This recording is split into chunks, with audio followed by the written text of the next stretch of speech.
Pada pembelajaran hari ini, kita akan membahas tema 6, subtema 2, muatan pembelajaran ilmu pengetahuan alam. Membandingkan siklus hidup makhluk hidup melalui pengamatan. Temanmu ada yang bercita-cita menjadi dokter hewan. Dokter hewan dapat membantu mengobati hewan yang sedang sakit.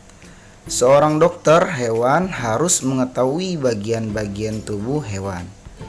Dokter hewan juga harus mengetahui tentang siklus hidup hewan. Sebelumnya, kita telah mempelajari siklus hidup hewan. Ada hewan yang mengalami metamorfosis atau perubahan bentuk tubuh. Ada juga hewan yang tidak mengalami perubahan bentuk tubuh atau tidak metamorfosis. Ayo perhatikan gambar hewan-hewan berikut ini. Manakah hewan yang mengalami metamorfosis dan yang tidak mengalami metamorfosis?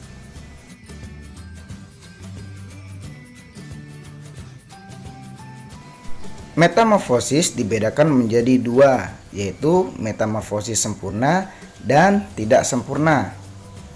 Metamorfosis sempurna, ciri-cirinya yaitu ada dua. Yang pertama, terdapat perbedaan bentuk tubuh hewan saat lahir dengan bentuk dewasanya. Yang kedua, terdapat fase rupa atau kepompong dalam siklus hidupnya, yaitu contohnya kupu-kupu. Tidak sempurna. Berikutnya, metamorfosis yang tidak sempurna. Ciri-cirinya adalah pertumbuhan dan berkembangnya hewan dengan bentuk tubuh saat lahir sama seperti bentuk dewasa. Yang kedua, tidak melalui tahap kepompong. Contoh metamorfosis tidak sempurna yaitu seperti belalang. Ayo perhatikan contoh membandingkan siklus hidup atau daur hidup hewan berikut. Yang pertama, persamaan daur hidup kucing dan kecoa. Kucing dan kecoa mengalami tahap menjadi hewan muda. Kemudian, kucing dan kecoa mengalami perubahan ukuran tubuh, yaitu semakin besar.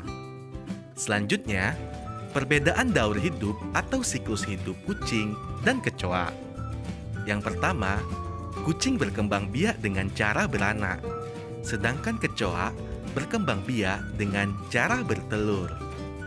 Yang kedua, daur hidup kucing tidak mengalami metamorfosis, sedangkan daur hidup kecoa mengalami metamorfosis, yaitu metamorfosis tidak sempurna. Yang ketiga, kucing tidak mengalami perubahan bentuk tubuh, sedangkan kecoa mengalami perubahan bentuk. Menjelaskan manfaat makhluk hidup bagi lingkungan sekitar. Hewan dan tumbuhan termasuk sumber daya alam atau SDA yang memiliki banyak manfaat bagi manusia. Manfaat tersebut antara lain seperti kapas. Kapas bermanfaat untuk bahan pembuatan kain katun. Selanjutnya, ulat sutra. Ulat sutra sebagai bahan pembuatan kain sutra. Kemudian, hewan kerbau. Kerbau bermanfaat untuk membajak sawah. Ayo perhatikan tabel manfaat hewan dan tumbuhan berikut. Jenis sumber daya alam, tumbuhan, contohnya padi, kapas, kayu jati. Manfaatnya, padi sebagai bahan makanan pokok, kapas sebagai bahan pembuatan kain katun, sedangkan kayu jati sebagai bahan bangunan dan perabot. Selanjutnya, sumber daya alam hewan. Contohnya seperti ikan, manfaatnya sebagai bahan makanan. Domba manfaatnya sebagai bahan makanan, dan rambutnya untuk bahan pakaian. Berikutnya kerbau. Kerbau manfaatnya untuk bahan makanan dan tenaganya untuk membajak sawah. Pemanfaatan makhluk hidup juga ada yang berhubungan dengan siklus hidup hewan tertentu. Misalnya, ulat sutra dalam tahap kepompong bermanfaat sebagai pakaian. Serat dari kepompong diolah dan dipintal menjadi benang.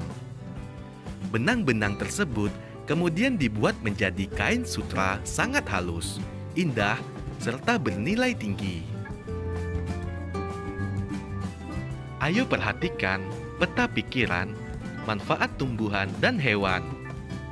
Yang pertama, manfaat tumbuhan dan hewan bagi manusia.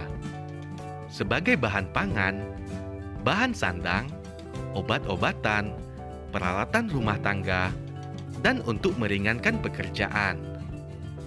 Selanjutnya, manfaat tumbuhan dan hewan bagi lingkungan.